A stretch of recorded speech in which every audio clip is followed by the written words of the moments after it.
At para sa unang detalye ng ating mga balitang regional ngayong umaga.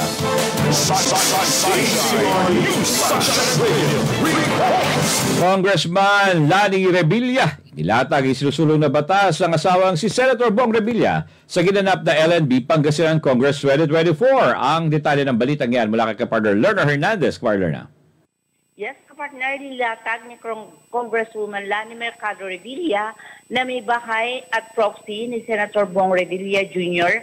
ang mga isinulong na batas ng Senador sa ginanap na LNB Pangasinan Congress 2024. Bilang chairman ng Senate Committee on Public Works, umapela si Senator Revilla sa DPWH at MMDA na siguraduhin handa ang mga infrastruktura sakaling dumating ang bagyo at sakunang dala ng pagbaha. Suportado ni Senator Revilla na maibalik ang academic year ng mga mag-aaral sa dating calendar na June to March dahil sa dami ng kaso ng mga estudyante na hinihimatay sa mga eskwelahan at sunod-sunod na suspension ng mga klase dahil sa sobrang init. News Blast! Isa po sa mga sumisigunda kay si Senator Bong Revilla dun sa panukala na baguhin po, ibalik po muli ang ating pong school year system sa dati pong June hanggang March. Dahil po sa init ng panahon, we are now suspending classes not because of typhoons but because of the heat index. Marami po sa ating mga guro, estudyante ang medyo apektado, nahi-heat stroke. At hindi na ngayon suspended ang classes at nag-o-online, papaano yung mga eskwelahan na wala naman hong wifi, kulang ang gadgets ng mga estudyante. So, nade-delay na naman yung development ng quality education kung paano natin maituturo ang dapat ituro sa ating mga anak. Tinalakay din ng kongresista ang panukalang batas ng kanyang asawa na magbibigay ng seguridad at benepisyo sa mga kawani at mga manggagawa ng mga barangay sa buong bansa. Kung matatandaan, si Senator Revilla ay nagpapagaling ngayon matapos operahan dahil sa ruptured Achilles tendon dahil sa isang aksidente. Para sa Diyos at Pilipinas kong mahal, Lerna Hernandez, kapartner mo sa balita at serbisyo. Sunshine News Blast! Samantala, muling nag-alok ang pamahalaan ng Binmaley para sa ikalawang libreng 15-hour theoretical driving course sa OTDC sa mga residente nito. Ito ay napakipagtulungan ng Land Transportation Office o LTO na gaganapin sa Mayo 17 hanggang 18 or 18 ng taong ito. Magsumite lamang naman ang mga interesado sa nasabing kurso ng kompleto mga dokumento sa Mayor's Office hanggang Mayo 9 mula sa alas 8 ng umaga hanggang alas 6 ng gabi.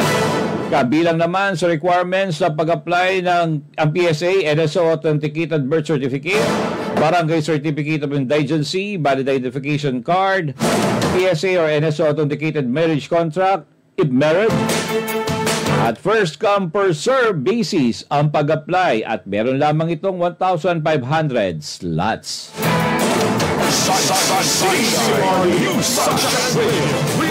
Sa iba pang mga balita, 4 na delinquent employers nahuli ng SSS Urdaneta City Branch na hindi nagbabayad ng tamang kontribusyon. Ang detalye ng balitang yan mula kay Parshila. Balog Parshila. Yes, good morning kapartner. 4 na mga employer ang nahuli ng SSS Urdaneta City Branch na hindi nagbabayad ng kanilang contribution ng maagap. Ito ay sa isinisagawang Run After Contribution Evaders or RACE campaign ng Social Security System o SSS na isinagawa sa Urdaneta City, Pangasinan. Tinatayang nasa 375,000 ang kokolektahin sa 4 na delinquent employers sa nasabing lungsod na nakakapagbenepisyos ng 100 mga empleyado. Ayon kay Christopher Servas, acting head ng SSS Urdaneta City Branch, kabilang sa mga employers ay mula sa micro and small enterprises. Binigyan din ng notisya ang 4 na iba pang employer dahil sa non-registration na makakapagbenepisyo sa 70 mga empleyado. Hinihikayat ni Servas ang nasabing employers na isettle ang kanilang outstanding contributions sa loob ng 15 araw matapos matanggap ang notice. Para sa Diyos sa Pilipinas kong mahal, Sheila Balog, kapartner mo sa balita at serbisyo.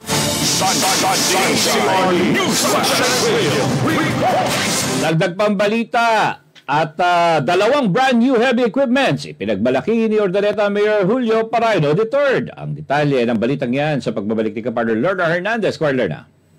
Ipinagmamalaki ni Urdaneta Mayor Julio Paraino III ang dalawang bagong heavy equipments ng kanilang lungsod. Ayon kay Paraino, gagamitin ng brand new heavy equipments para mapabilis ang maplanong proyekto sa infrastruktura ng lungsod. Dagdag ng alkalde na pang 158 na ang nabiling brand new units mula na siya ay naglingkod bilang punong lungsod ng Urdaneta. Para sa Diyos at Pilipinas pong mahal, Lorna Hernandez, kapartner mo sa balita at serbisyo.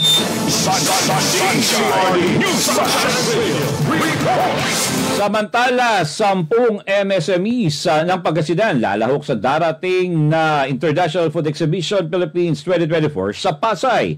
Alamin natin ang balitang yan mula kay kapartner Vic Tahod, Vic. Yes, kapartner, masantos siya kabwasan at si Kayon Amin, lalahok ang 10 micro, small, and medium enterprises o MSMEs ng Pangasinan sa darating na International Food Exhibition o IFEX Philippines 2024. Gaganapin ito sa World Trade Center sa Pasay City simula Mayo 10 hanggang 12. Ang 10 MSMEs ay isa lamang sa mahigit 500 exhibitor sa buong bansa na lalahok sa nasabing kaganapan.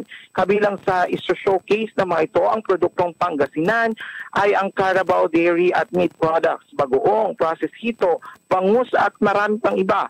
Ang IFEX Philippines ay isang global platform ng bansa para maisulong at maipakilala ang export quality ng mga produktong pagkain ng mga MSMEs. Para sa Diyos at sa Pilipinas kung mahal, Vic Tahod, kapartner mo sa balita at serbisyo. Ilocos Norte namigay ng water containers sa mga lugar apektado ng tagtuyot. Alamin natin ang detalye yan mula kay kapartner Bien Bergabinia, kapartner Bien.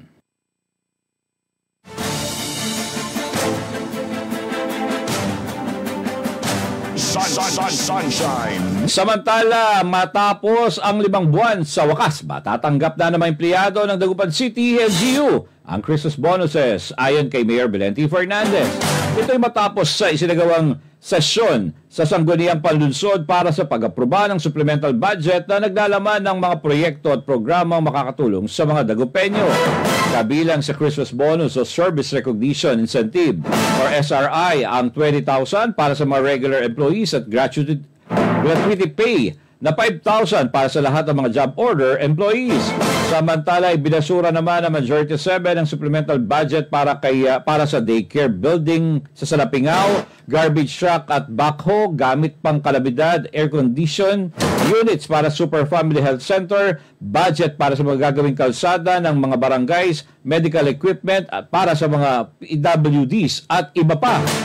Ayon kay Mayor, walang ibinigay na rason ang 7 majority councilors kung bakit ayaw nilang bigyan ng pondo ang nasabing proyekto.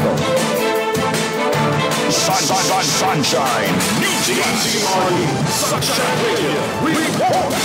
At para sa uling detalye ng ating balitang regional, Ilocos Norte namigay ng water containers sa mga lugar na apektado ng tagtuyot. Ang detalye ng balitang yan mula kay kapartner Bien Bergabinia, kapartner Bien.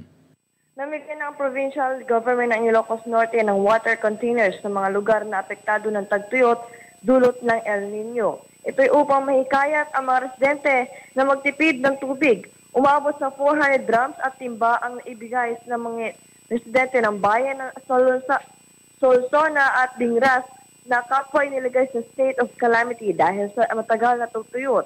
Hinikayat naman ng Ilocos Norte government ang 21 bayan at 2 lungsod ng lalawigan na magtipid ng tubig. Para sa Diyos sa Pilipinas, ito si Jen Bergabinia, kapartner mo sa balita at serbisyo.